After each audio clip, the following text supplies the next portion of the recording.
நந்தவனபுரம்ன்ற கிராமத்தில் வேதான்னு ஒரு பொண்ணு இருந்தா. வேதாவோட அம்மா அவளுக்கு சின்ன வயசாக இருக்கும் போதே இறந்து போயிட்டாங்க. அதனால் வேதாவோட அப்பா கிரீஷம் விமலான்னு ஒருத்தவங்கள கல்யாணம் பண்ணிக்கிட்டாங்க. விமலா எப்பயும் அவங்க பொண்ணு பூஜாக்கு தான் முக்கியத்துவம் கொடுப்பாங்க. வேதாவை சரியாகவே கண்டுக்க மாட்டாங்க. ஒரு நாளைக்கு, அப்பா எனக்கு இந்த பண்டிகைக்கு புது ட்ரெஸ் வாங்கி தரீங்களா? எனக்கு புது ட்ரெஸ் வாங்கி தந்து எவ்வளோ நாள் ஆச்சு தெரியுமா அப்படின்னு வேதா அவங்க அப்பா கிரீஷம்மை கேட்டா. அப்ப கிரீஷம் வேதா கிட்ட, இந்த வாட்டி பண்டிகைக்கு கண்டிப்பா உனக்கு நான் புது ட்ரெஸ் வாங்கி தரேன் வேதா அப்படின்னு அவர் சொல்லிக்கிட்டு இருக்கும் போது அவர் பேசுறத கேட்ட விமலா, வாங்கி தருவீங்க. நம்ம வீட்டில் பணம் மரத்தில் தான் காய்க்குது பாருங்க, அந்த பணம் நிறைய வரத்துக்கு நிறைய ட்ரெஸ்ஸே வாங்கி தரலாங்க அப்படின்னு விமலா கொஞ்சம் சுருக்குன்னு சொன்னாங்க. விமலா, எதுக்கு அப்படியெல்லாம் பேசுற? பாவம் வேதாக்கு நான் புது ட்ரெஸ் வாங்கி கொடுத்து எவ்வளோ நாள் ஆகுது. இந்த பண்டிகைக்கு அவளுக்கு வாங்கி தரணும். என்னங்க, உங்ககிட்ட நான் முன்னாடியே சொல்லியிருக்கேன்ல, காசு சம்பாரிச்சு தரது மட்டும்தான் உங்க கடமை. அதை எப்படி செலவு பண்ணும், எப்படி சேர்த்து வைக்கணும்ன்றது எல்லாம் என்னோட கடமை. சரி விமலா, அப்பனா நீயே வேதாக்கு போய் புது ட்ரெஸ் வாங்கி கொடு. சொல்லிட்டீங்கல்ல, எல்லாம் நான் பார்த்துக்கிறேன் அப்படின்னு சொன்னாங்க விமலா. கொஞ்ச நாட்கள் கழிச்சு வேதா விமலா கிட்ட போய் இப்படி கேட்டா, அம்மா நீங்கள் எனக்கு புது ட்ரெஸ் வாங்கி தரேன்னு சொன்னீங்களே, எப்போ வாங்கி தருவீங்கம்மா? பண்டிகை வரப்போதில்ல அப்படி ரொம்பவும் அப்பாவியாக கேட்டா வேதா. அதுக்கு விமலா, ஆமாம்ல, இன்னும் கொஞ்சம் நாளில் பண்டிகை வேற வரப்போகுது.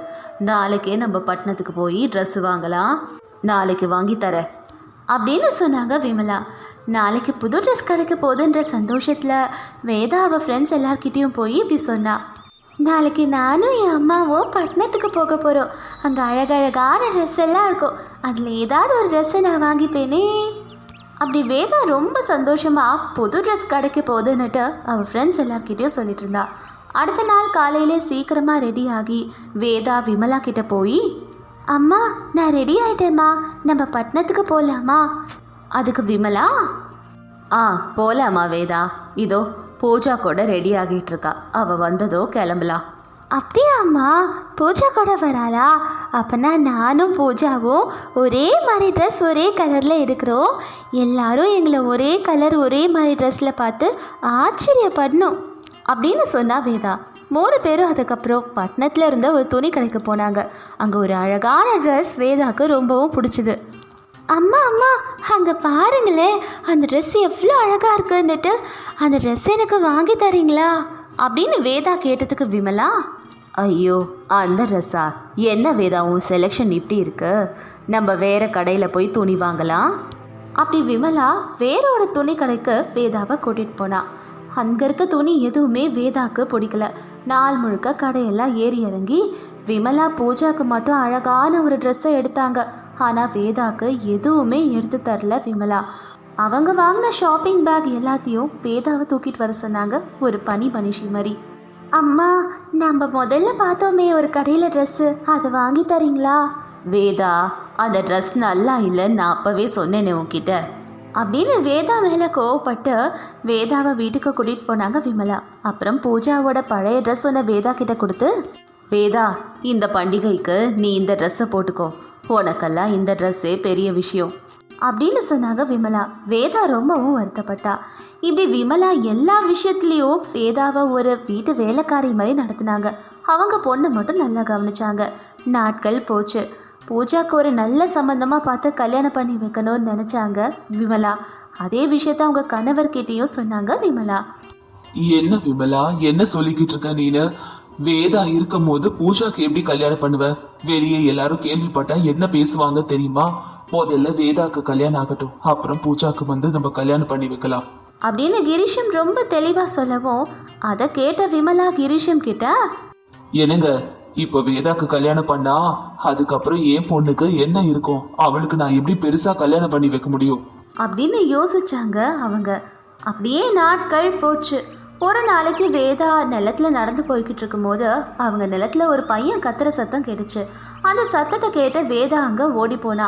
பார்த்தா ஒரு நாய் ஒன்று ஒரு பையனை கடிச்சுக்கிட்டு இருந்தது.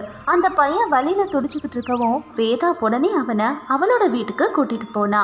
கிரீஷம் கிட்ட, அப்பா இவரை நம்ம நிலத்துல இருக்க நாயெல்லாம் துரத்தி கடிக்க வந்தது, நான் காப்பாற்றி கூட்டிகிட்டு வந்தேன் ஐயோ, நான் இப்பவே போய் டாக்டரை கூட்டிட்டு வரேம்மா. டாக்டரை கூட்டிகிட்டு வந்தார் கிரீஷம். டாக்டர் அவனை செக் பண்ணி மருந்து மாத்திரை எல்லாம் கொடுத்துக்கிட்டாரு. வேதா அந்த பையனை 2 நாள் ரொம்ப நல்லா பார்த்துக்கிட்டா. அந்த பையன் பார்க்கறதுக்கு ரொம்பவும் குள்ளமாக இருப்பான். அதுக்கப்புறம் கிரீஷம், யாரு தம்பி நீங்க? எந்த ஊரு? ஐயா, என் பேரு சோமு. நான் ஊரா போய் வேலை தேடிக்கிட்டு இருக்கேன். உங்களுக்கு எதுவும் இல்லைன்னா நான் இங்கே இருந்து இந்த ஊர்ல ஏதாவது வேலை தேடிக்கலாமா? அப்படின்னு சோமு கேட்கவும் கிரீஷமும் சரின்னு சொன்னார். அன்னிலேருந்து சோமு கிரீஷம் வீட்டில் தங்கியிருந்தார். வெளியே போய் வேலை பார்த்துக்கிட்டும் இருந்தார். சோமுவை ரொம்ப நல்லா கவனிச்சுக்கிட்டா வேதா. வேதா சோமு கவனிக்கிறத பார்த்து விமலாவுக்கு ஒரு யோசனை வந்தது. இந்த வேதாக்கு அந்த குள்ள இருக்கானே, அவனையே கல்யாணம் பண்ணி வச்சிட்டோன்னா சொத்து நம்ம கையை விட்டும் போகாது. அதே மாதிரி நிறைய பணம் டௌரியாக கொடுத்து என் பொண்ணுக்கு பெரிய இடத்துல கல்யாணம் பண்ணி வைக்கலாம் அப்படின்னு நினச்சிட்டு விமலா கிரீஷம் கிட்ட போய், என்னங்க, ஊரில் இருக்க எல்லாரும் வேதா பற்றி என்ன பேசுகிறாங்கன்னு தெரியுமா அப்படின்னு சொன்னாங்க விமலா. அதுக்கு கிரீஷம், ஏன் என்ன பேசுறாங்க? என்ன பேசுகிறாங்களாவா?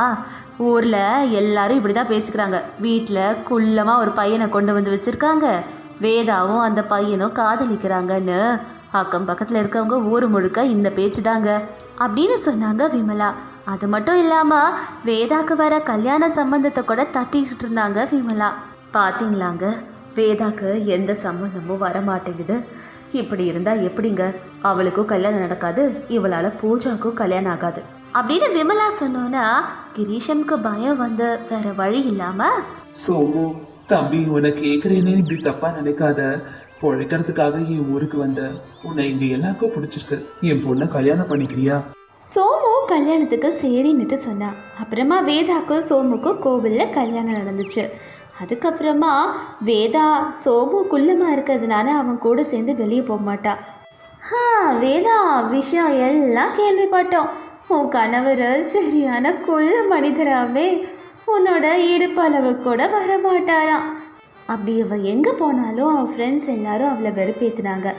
ஆனால் விமலா மட்டும் அப்பா ஒரு ஒன்று ஒழிஞ்சுதுன்னுட்டு சந்தோஷப்பட்டுட்டு இருந்தாங்க. நாட்கள் போச்சு. ஒரு நாள் சூரிய உதயத்துக்கு அப்புறமா குள்ளமாக இருந்த சோமு திடீர்னு உயரமாக மாறினா, அழகாக மாறினா. அப்போ கிரீஷம், சோமு இது என்ன மாயம்? குள்ளமா இருந்த நீ எப்படி உயரமா மாறின அப்படின்னு கிரீஷம் கேட்டதும் அதுக்கு சோமு, என்னை மன்னிச்சிருங்க மாமா, என் பேரு சோமு இல்ல, என் பேரு கஜபதி பாபு. நான் ஒரு பெரிய ஜமீன்கார் குடும்பத்தை சேர்ந்தவன். பக்கத்து ஊர்ல தான் இருக்கேன். எங்க வீட்டுக்கு ஒரு சுவாமிஜி வருவாரு. பணம் இருக்குன்ற திமிரில் யாரையும் மதிக்க மாட்டேன். அதை பார்த்து அவர் எனக்கு சாபம் விட்டாரு. அந்த சாபத்தால தான் நான் இப்படி இருந்தேன். அவரு நான் குள்ளமா மாறி போயிடணும்னுட்டு என்னை பார்த்து சாபம் விட்டுட்டாரு. அதனால நான் குள்ளமா மாறிட்டேன். அதுக்கப்புறம் அழுதுட்டே அவர்கிட்ட, சுவாமிஜி என்ன மன்னிச்சிருங்க, என் திமிரால நான் உங்களை அவமானப்படுத்திட்டேன். தயவு செய்து எனக்கு கொடுத்த சாபத்தை எடுத்துடுங்க அப்படின்னு கஜபதி அழும்போது சுவாமிஜி அவன்கிட்ட, கஜபதி, நீ குள்ளமா இருக்க இந்த ரூபத்திலேயே ஏதாவது ஒரு பொண்ணு உன்னை விரும்பி கல்யாணம் பண்ணிக்கிட்டானா கண்டிப்பா உன் சாபம் போயிடும். அவளோட நீ 3 மாசம் வாழ்ந்ததுக்கு அப்புறம் நீ பழையபடி உன் உருவத்தை எடுப்ப. அப்படி நடந்த எல்லா விஷயத்தையும் கஜபதி கிரீஷம் கிட்ட சொன்னாரு. அங்கிள், நான் இப்படி என்ன விரும்புற பொண்ணுக்காக ஊரா தேடிக்கிட்டு இருக்கும் போதுதான் வேதா என் வாழ்க்கையில வந்தா. என் விதியே மாறுச்சு. அப்படி எல்லா கதையையும் கஜபதி சொன்னாரு. வேதாக்கு அழகான கோடீஸ்வர மாப்பிள்ளை அமைஞ்சதை நினச்சி அவள் ஃப்ரெண்ட்ஸ் எல்லாரும் பொறாமப்பட்டாங்க. விமலா மட்டும் இப்படி ஒரு கோடீஸ்வர மாப்பிள்ளை நம்ம பொண்ணுக்கு அமையாமல் அவளுக்கு அமைஞ்சிட்டாலேன்னு அழுதுகிட்டு இருந்தாங்க. நந்தவனபுரத்தில் கூலி வேலை செஞ்சு பொழைச்சிக்கிட்டு இருந்த சந்திரையா சீதம்மான்ற தம்பதிக்கு வெனிலா ஹாசினின்னு 2 பொண்ணுங்க இருந்தாங்க. 2மே சின்ன பொண்ணுங்க தான். சந்திரையா எப்படியோ கஷ்டப்பட்டு குடும்பத்தை நடத்திக்கிட்டு இருந்தார். விவசாய வேலை, கூலி வேலையெல்லாம் செஞ்சுக்கிட்டு இருந்தார். அது பயங்கரமான மழை காலம். ராத்திரி எல்லாரும் தூங்கிட்டு இருக்கும் போது ஒரு பாம்பு வந்து சீத்தம்மாவை கடிச்சிருச்சு. 2 குழந்தைங்களும் காலையில் எழுப்பலான்னு வந்த போது சீத்தம்மா எந்திரிக்கல. பதறி போய் 2 குழந்தைங்களும் அப்பா கிட்ட ஓடி வந்தாங்க. அப்பா அப்பா, அம்மா எந்திரிக்கலப்பா, பயமா இருக்கு, வாப்பா. ஆமாப்பா, நான் கூப்பிட்டு அம்மா எந்திரிக்கவே இல்லை, நீ வந்து எழுப்புப்பா அப்படின்னு 2 குழந்தைங்களும் சொன்னோன்னா சந்திரையா சீதம்மா கிட்ட வந்தாரு. சீதம்மா, சீதம்மா எந்திரி சீதம்மா, பொண்ணுங்க 2 பேரும் அழறாங்க பாரு, எந்திரி. அப்படின்னு சந்திரையா எவ்வளோ தடவை கூப்பிட்டு பார்த்தோம் சீதாம்மா எந்திரிக்கவே இல்லை. அப்பதான் அவருக்கு புரிஞ்சுது அவங்க இறந்துட்டாங்கன்னு. ஐயோ சீதம்மா, எங்க எல்லாரையும் விட்டுட்டு போயிட்டியே, குழந்தைங்க நிலைமைய நினைச்சு பாக்கலையா நீனு அப்படின்னு சந்திரையா அழுதுகிட்டு இருக்கும் போது வெண்ணிலாவும் ஹாசினியும் பதறி போய், அப்பா அம்மாக்கு என்னாச்சுப்பா, நீ ஏன் அழற? அம்மா எதுக்குப்பா எந்திரிக்க மாட்டேங்கிறாங்க, சொல்லுங்கப்பா சொல்லுங்க. அப்பா எனக்கு பயமா இருக்குப்பா, அம்மா எந்திரிமா, ஏன் எந்திரிக்க மாட்டேங்கிறாங்க, அம்மா எந்திரிம்மா ப்ளீஸ். என் செல்ல பொண்ணுங்களா, நீங்க எவ்வளவு கூப்பிட்டாலும் உங்க அம்மா எந்திரிக்க மாட்டாங்கப்பா. கடவுளுக்கு உங்க அம்மாவை ரொம்ப பிடிச்சிருக்கு, அதான் அவர் கூட்டிட்டு போயிட்டார் அப்படின்னு சந்திரையா சொன்னோன்னு ஹாசினியும் வெண்ணிலாவும் ரொம்ப உடைஞ்சு போயிட்டாங்க. அழுதுகிட்டே வீட்டில் இருந்த சாமி படத்துக்கிட்ட வந்து இப்படி 2 பேரும் வேண்டுனாங்க. அழுதுகிட்டே வேண்டாங்க கடவுள்கிட்ட. சாமி நீ ரொம்ப நல்ல சாமினா, என் அம்மா சொல்லியிருக்காங்க, என்ன கேட்டாலும் தருவியாமே, எனக்கு எங்க அம்மா வேணும். சாமி நீ கூட்டிட்டு போன எங்க அம்மாவை மறுபடியும் எங்களுக்கு கொடு. அப்படி குழந்தைங்க வேண்டதை பார்த்து ரொம்பவும் உடஞ்சு போனாரு சந்திரையா. ஊர்ல எல்லாருக்கும் விஷயத்த சொல்லி அனுப்புனாங்க. சந்திரையாவோட தம்பியான சுந்தரமும் அவரோட மனைவி அமலாவும் அவங்கள பார்க்க வந்திருந்தாங்க. குழந்தைங்கள சமாதானப்படுத்திக்கிட்டு இருந்தாங்க 2 பேரும். அதுக்கப்புறமா சீதம்மாக்கு எல்லா விஷயங்களையும் முடிச்சுட்டு வீட்டுக்கு வந்தாங்க சுந்தரமும் சந்திரையாவும். அமலா என்னவோ 2 குழந்தைங்களுக்கும் சமையல் செஞ்சு ஊட்டி விட்டுட்டு இருந்தாங்க. அழுதுட்டு இருந்த அண்ணன் கிட்ட சமாதானம் சொல்ல வந்தாரு அவரோட தம்பி சுந்தர். அண்ணே அண்ணே, என்னன்னு பெரியவங்க நீங்களே இப்படி அழுதுகிட்டு இருந்தா குழந்தைங்களுக்கு யாரு சமாதானம் சொல்லவா சொல்லுங்க. அண்ணி அவ்வளோ நாள் தான் இந்த பூமியில இருக்க வேண்டியோன்னு இருக்கு, விடுங்கண்ணே. குழந்தைங்களுக்கு தைரியம் சொல்லுங்க, அழாதீங்கண்ணே அழாதீங்க. ஆமாண்டா சுந்தரம், நீ சொல்றதும் சரிதான், என்ன பண்றது. அண்ணே சாப்பிடுங்கண்ணே. அதுக்கப்புறமா தான் சாப்பிட்டாரு சந்திரையா. சுந்தரமும் அமலாவும் கொஞ்ச நாட்கள் கழிச்சு கிளம்புனாங்க. அண்ணே அண்ணே, எங்க 2 பேருக்கும் குழந்தைங்க இல்லைன்னு உனக்கு தெரியும். நீ விருப்பப்பட்டினா குழந்தைங்கள பட்டணத்துக்கு கூட்டிட்டு போய் நான் படிக்க வைக்கிறேன், சொந்த பொண்ணுங்க மாதிரி பாத்துக்கிறேன்னு. கூட்டிட்டு போடா தம்பி, அவங்க அம்மா இல்லாம இவங்களை எப்படி வளர்க்க போறேன்னு தெரியல. நீ அவங்கள கூட்டிட்டு போ, நல்லா பாத்துக்கோடா. சித்தப்பா நான் உங்க கூட வரல, நீங்க தங்கச்சிய மட்டும் பட்டணத்துக்கு கூட்டிட்டு போங்க. அம்மாடி ஹாசினி, எங்க கூட வரியாமா? நான் வரேன், ஆனா தினமும் எனக்கு சாப்பாடு ஊட்டி விடணும், குளிப்பாட்டி விடணும், ஸ்கூலுக்கு படிக்க அனுப்பணும். நீ என்ன கேட்டாலும் நான் உங்களுக்கு பண்றேம்மா. அப்பனா நான் உங்க கூட வரேன். அதுக்கப்புறமா அமலாவும் சுந்தரமும் ஹாசினிய பட்டணத்துக்கு கூட்டிட்டு போனாங்க. அவங்க அங்க அவளை வளர்த்துட்டு இருந்தாங்க. இங்க ஊர்ல அப்பா கூட வளர்ந்துக்கிட்டு இருந்தா வெண்ணிலா. அப்படியே நாட்கள், மாதங்கள், வருடங்கள் கடந்தது. வெண்ணிலா பெரிய பொண்ணா இருந்தா. அங்க கிராமத்துல வளர்ந்துட்டு இருந்தா. கல்யாண வயசு வந்தது. சிட்டில பர்கர் சாப்பிட்டுக்கிட்டு சாஃப்ட்வேர் வேலை செஞ்சுக்கிட்டு இருந்தா ஹாசினி. ஒரு நாளைக்கு வெண்ணிலாவும் அவங்க அப்பாவும் அவங்களோட குடிசை வீட்டுல உட்காந்து பேசிக்கிட்டு இருந்தாங்க. அம்மாடி வெண்ணிலா, உன் தங்கச்சி சிட்டில இருக்கால, அவதான் உன்னை அங்க அடிக்கடி கூப்பிட்டுக்கிட்டு இருக்காளே, ஒரு தடவையாவது போயிட்டு வரலாம்ல. அப்பா நான் போயிட்டா இங்க இருக்க வேலையெல்லாம் யாருப்பா செய்வா? அதெல்லாம் வேண்டாம். வெண்ணிலா, அத பத்திலாம் நீ எதுக்கு கவலைப்படுற? எல்லா வேலையும் நான் பாத்துக்கிறேன். என்னால முடியலன்னா ஒத்தாசிக்கு நண்பர்கள் இருக்காங்களே, அவங்கள கூப்பிட்டுக்கிறேன். நீ போய் தங்கச்சியோட 1 வாரம் இருந்துட்டு வா. உடனே கிளம்பு, தங்கச்சி கிட்ட போன் போட்டு வரேன்னு சொல்லு. சரிப்பா, ஆனா நீங்க ஜாக்கிரதையா இருப்பீங்கல்ல? இருக்கேம்மா, ஜாக்கிரதையா இருக்கேன். அப்படி அப்பாவும் பொண்ணும் பேசிக்கிட்டு இருந்தாங்க. அதே சமயம் சிட்டியில இருக்க ஹாசினி டைனிங் டேபிள்ல உட்காந்து பீஸா சாப்பிட்டுக்கிட்டு இருந்தா. சுந்தரமும் அமலாவும் சாதம் சாப்பிட்டுக்கிட்டு இருந்தாங்க. அப்ப சுந்தரம் ஹாசினி கிட்ட, ஹாசினி, போதும் சித்தப்பா, நீங்க என்ன சொல்ல போறீங்கன்னு தெரியும். நீங்க ஊர்ல இருந்து அப்பா அடிக்கடி கால் பண்றாரே, அத பத்தி தானே சொல்ல போறீங்க? ஆமாமா, உங்க அப்பா உன்னை பாக்கணும்னு ரொம்ப ஆசையா இருக்கு. போய் 1 வாரம் இருந்துட்டு வாமா, ஆசைப்படுறாருல. ஆ போறேன் சித்தப்பா. ஹாசினி பீஸா சாப்பிட்டு முடிச்சுட்டு அவ ரூமுக்கு போயிட்டா. போனை எடுத்து கிராமத்துல இருக்க அவ அக்காவுக்கு கால் பண்ணி நாளைக்கு அங்க வரதா சொன்னா. அதை கேட்டு வெண்ணிலா சந்தோஷப்பட்டா.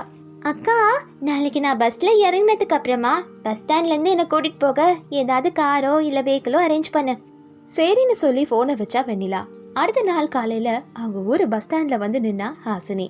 வெண்ணிலா அவளை கூட்டிட்டு போலான்னு வந்த போது மாடர்னா இருக்க ஹாசினிய பார்த்து, ஹாசினி, ஐய என்ன ட்ரெஸ் இது, இப்படி இருக்கு? பட்டணத்தில் துணி எதுவும் சரியாக கிடைக்கிறது இல்லையா என்ன? இல்லை டெய்லர் தான் இல்லையா? சொல்லியிருந்தா ராமக்காவை பட்டணத்துக்கே அனுப்பிச்சிருப்பேன். அக்கா, இதெல்லாம் பட்டணத்தில் ரொம்ப சகஜமான ட்ரெஸ்க்கா. சரி, என் விஷயத்தை விடு. என்னை கூட்டிகிட்டு போக ஏதாவது வெஹிக்கிள் வர வச்சுக்க சொன்னேனே, என்ன ஆச்சு? என் தங்கச்சி வரும்போது நான் ஏதாவது ஏற்பாடு பண்ணாமையா வந்திருப்பேன். இதோ வருது பாரு. அப்படி சொல்லிட்டு விசில் அடிச்சா வெண்ணிலா. அவ்வளவுதான், அங்க 2 எருமைகள் வந்து நின்னுது. ஒரு எருமையில ஹாசினியும் இன்னொன்னு எருமையில வெண்ணிலாவும் இருந்தாங்க. ஹாசினி நடுங்கிக்கிட்டே அதுல உட்காந்தா, பயந்துகிட்டே வந்தா. அப்புறம் வீடு வந்து சேர்ந்தாங்க 2 பேரும். சந்திரையா ஹாசினி கிட்ட ரொம்ப பாசமா இருந்தாரு. ஓபன் பாத்ரூம்குள்ள போயிட்டு ஹாசினி வெண்ணிலா கிட்ட, ஓ நோ அக்கா, என்ன பாத்ரூம் இது இப்படி இருக்கு? நான் ஸ்விம்மிங் பூல்ல தான் குளிச்சு பழகிருக்கேன். எனக்கு அது இருந்தா தான் குளிக்க வரும். சரி சரி ஹாசினி, நான் உன்னை ஆத்துக்கு கூட்டிட்டு போறேன், அங்க நல்லா இருக்கும். அப்படி ஹாசினி குளிக்கிறதுக்காக அவளை ஆறு கிட்ட கூட்டிட்டு போனா வெண்ணிலா. அந்த ஆறை பார்த்தோன்னே ஹாசினிக்கு ரொம்ப பிடிச்சிருச்சு. ஸ்விம்மிங் பூல் போட்டு குளிக்க ஆரம்பிச்சா. அங்க இருக்கிறவங்க எல்லாம் ஒரு மாதிரி பார்த்தாங்க ஹாசினிய. அது வெண்ணிலாக்கு பிடிக்கல. உடனே அவளை திட்டினா. வெண்ணிலா அப்படி திட்டினோன்னா அந்த ஊர்ல இருக்கவே பிடிக்கல ஹாசினிக்கு. அதனால வெண்ணிலாவை கூட்டிகிட்டு சிட்டிக்கு வந்தா ஹாசினி. வெண்ணிலா சிட்டிய ரொம்ப ஆச்சரியமா பார்த்தா. ஓய் அக்கா, என்ன அந்த பில்டிங்க அப்படி பாக்குற? அம்மாடியோ, இவ்வளோ பெரிய பில்டிங்கா? பில்டிங் எல்லாம் பெருசா தான் இருக்கு. ஆனா இதுல எப்படி தாப்பால் போடுவாங்க? மூடுறதுக்கு எந்த தாப்பாலும் இல்லையே. அப்படி ரொம்ப அப்பாவித்தனமா கேட்டா வெண்ணிலா. கிராமத்து அக்கா அப்படி கேட்டதுக்கு சிரிக்கிறதா அழுதுதான் தெரியாம முழிச்சுக்கிட்டு இருந்தா ஹாசினி. சரி சரி, நம்ம வீட்டுக்கு போனதுக்கு அப்புறம் எல்லாம் விவரமா சொல்றேன், வா. சரி ஹாசினி, போலாம். அப்படி வெண்ணிலாவை கார்ல கூட்டிட்டு போனா ஹாசினி. 10 நிமிஷம் கழிச்சு வீடு வந்து 2 பேரும் சேர்ந்தாங்க. கார் சத்தம் கேட்டோன்னே சுந்தரமும் அமலாவும் ஓடி வந்து அவங்கள வரவேற்றாங்க. காரை ஏதோ புதுசா விசித்திரமா இருக்கா மாதிரி வெண்ணிலா சுத்தி பார்த்துக்கிட்டு இருந்தா. அக்கா, என்ன ஆச்சு? காரை சுத்தி சுத்தி ஏன் பார்த்துக்கிட்டு இருக்க? அதுவா, கார்ல உட்காந்துக்கிட்டு இருந்தபோது சில்லுன்னு காத்து வந்ததுல, அதான். ஆமா வந்தது. அதுக்கு நம்ம காரை நல்லா பூட்டிட்டு தானே உள்ள உட்காந்தோம். ஆனாலும் பாரு, சில்லுன்னு காத்து வந்திருக்கு வெளியே இருந்து. அதனால கார்ல எங்கேயோ ஓட்டம் எழுதிருக்கு, அது எங்கன்னு தேடுறேன். அப்படி ரொம்ப அப்பாவித்தனமா சொன்னா வெண்ணிலா. வெண்ணிலாவோட அப்பாவித்தனத்தை பார்த்து சுந்தரம், அமலா, ஹாசினி 3 பேரும் சிரிச்சாங்க. அதுக்கப்புறம் வெண்ணிலாவை ரொம்ப சந்தோஷமா வீட்டுக்குள்ள கூட்டிட்டு போய் ரொம்ப அன்பா அவகிட்ட பேசினாங்க எல்லாரும். வெண்ணிலா வாஷ்ரூம் போகணும்னு, ஹாசினி இங்க ஆறு ஏதாவது இருக்கா? அதெல்லாம் இங்க இருக்காதுக்கா. அப்படியா? சரி, டப்பால தண்ணி எடுத்துட்டு வா. டப்பால தண்ணியா? எதுக்கு? நான் பாத்ரூம் போகணும். அக்கா, அங்கதான் உள்ள பாத்ரூம் இருக்கே. என்னது? நாங்கெல்லாம் வீட்டுக்கு வெளியே தான் பாத்ரூம் வச்சிருப்போம், இங்கெல்லாம் வீட்டுக்குள்ளேவா இருக்கு? சிச்சி. ஐயோ, இங்க எல்லாம் இப்படிதான் இருக்கும்க்கா. அப்படி வெண்ணிலாவை பாத்ரூம்குள்ள கூட்டிட்டு போனா ஹாசினி. பாத்ரூமையே விசித்திரமா பார்த்தா வெண்ணிலா. அப்ப ஹாசினி, அக்கா இப்பவாது புரிஞ்சுதா? என்ன புரிஞ்சுதா? எதை எப்படி பயன்படுத்தணும்னு புரியல அதானே? அதுதான் ஹாசினி. அப்படி டேப் எங்க இருக்குன்னு சொல்லி கொடுத்தா வெண்ணிலாக்கு ஹாசினி. அப்படி எல்லாமே பட்டணத்தை பத்தி சொன்னா. நாட்கள் போச்சு. வெண்ணிலா திரும்ப அவ ஊருக்கு போக வேண்டிய நேரம் வந்தது. அவளுக்கு சாரி வச்சு கொடுத்து அவளை ஆசீர்வாதம் பண்ணி அனுப்புனாங்க.